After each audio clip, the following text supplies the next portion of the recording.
Hi everybody, here I am back in Lancaster, sunny Lancaster. It is sunny. I couldn't find an angle in my apartment anywhere that wouldn't have the sun clouding in. I think this will work. My gigantic head, which you should see, is blocking the sun, so we're good. One thing I really do like about this class is that I don't really have to get my Sunday meat and best to be able to do a lecture or do one of these videos. It makes me think that, like, oh, well, if I don't have to get dressed up for an online lecture, why do I have to get dressed up for class? And then I realize it's just for the other professors, for the other teachers, for the decorum of the university. It's really interesting how the internet makes me think that. Then again, I looked at myself as soon as I hit play or start recording here, and I thought, well, maybe you went a little too far with this. Perhaps you could have taken care of some vacation fuzz that grew up and maybe I don't know, used a comb or something. But anyway, I hope you don't mind. I certainly don't want to do anything differently. Anyway, that's a minute that I just wasted there. Just wanted to say I'm almost done with grading your papers. You should have your grades on that pretty soon. I have noticed that the question sets have gotten a little bit sloppier. Not accusing you of being burnt out, but we are kind of entering in this week, the 5th week, which is probably the most difficult readings, and I really want to make sure that you have a good sense of what it is that you're talking about. And I've asked some more specific questions in the ethics readings that make it really important that you engage in the text. Most of you are. Some of you maybe are struggling a little bit. So I want to say now that while you're reading, make sure to feel comfortable emailing me if you need to talk about something, if you want to go over something, if you don't understand what something is. I am here to help you out for that. Okay, that's why I'm here. I check my email constantly. You might have seen a lag last week because I was on the road, and I don't believe in smartphones. I don't have one. So anyway, it's not that I don't believe in them. I shouldn't say that. I'm not like, oh, they're bad. Anyway, let's get to the point. So make sure to stick on that. Also, you want to start thinking about your final paper. Can you believe it? You only have about 2 weeks left of class till your final papers are due. Your final papers, I will set out some criteria, but are to compare two philosophers on a specific issue and kind of bounce their ideas off of each other and see where you come out. The ethics one will be a perfect way to do that. They are kind of ready-made. If you don't have a sort of more kind of creative sense of some of the philosophers that we've read, then this is a really, really great time to look into sort of set up arguments that exist in philosophy the last 300 years or so that kind of make your paper a little bit easier to write. So if your ears just perked up because I said easier to write, this section might be what you want to look at. So I posted the form already. The form is a little bit different than normal. What I want you to do is I want you to present to me some deep moral principle that you hold, something that you care about, something that defines who you are to yourself and others, something that some people know about you.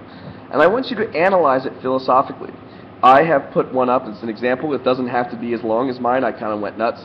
Mine was that I think I told you before that I have a categorical imperative, you'll understand that when you read Kant, to always pick up hitchhikers. And I kind of gave you an overview of certain things, and things that would be applicable in a philosophical analysis of your morals. One, how you came to those morals, why you have those morals, was there some experience that led you to them? Was it some hardship that you or somebody else went through? These are all applicable to understanding why you hold this moral. But that's not still properly philosophical until you analyze that. I want to know the presuppositions behind this moral position. I want to know what it says about deeper issues that you care about. I want to know what it says about certain tensions that might exist between doing the right thing towards one person but that might hurt somebody else, or however you see it. You'll see when you see my hitchhiking post up there. So please take a look at that. I want to do a somewhat brief, very brief, 5 minutes or so, overview of the topic of ethics, because the readings that you get are pretty hardcore. There's nothing I can do about it. These are hardcore readings. They're important in the history of philosophy, in the history of thinking, in the history of being moral, and they really need to be looked at in the proper light. Now, I would say that From the ethical point of view, the question that we're asking is, what should I do? What is the right thing to do? What ought I to do? Now, what should I do is different in some sense, because I could say something like, should I eat Cocoa Puffs or should I eat Fruity Pebbles? Might not be an ethical question, right? But should I eat Wheaties or should I eat 5 Pop-Tarts? Might be. How? Well, it's tough to see. Some questions don't have an ethical dimension. For example, if I say, do you like chocolate or vanilla ice cream? Okay, ignoring the fact, and this happens to personal experience in mind, that the extraction of vanilla is in chocolate too, are both extremely exploitative processes. Let's get out of that realm for a second. Just basic choices. I mean, should I have chocolate or vanilla ice cream tonight? Should I eat asparagus or Brussels sprouts? It's a should question. Should I? What should I do? It's a decision. It's not properly ethical. Okay. Now, if I ask a question whether I should be able, should I eat Wheaties or should I eat 5 Pop-Tarts, there's an ethical dimension that matters here. And that ethical dimension might be something like, do I have an ethical impulse or should I have an ethical imperative to take care of myself? Should I eat well? Why? Because others caring about me, because of my own body and how I feel.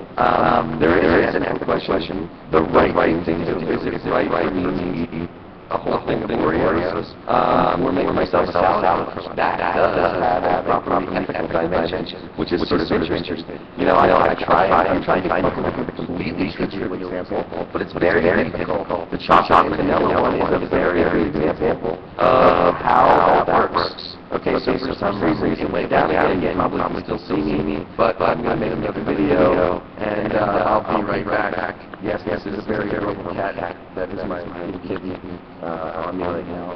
Maybe he didn't say something. All right. Be right back.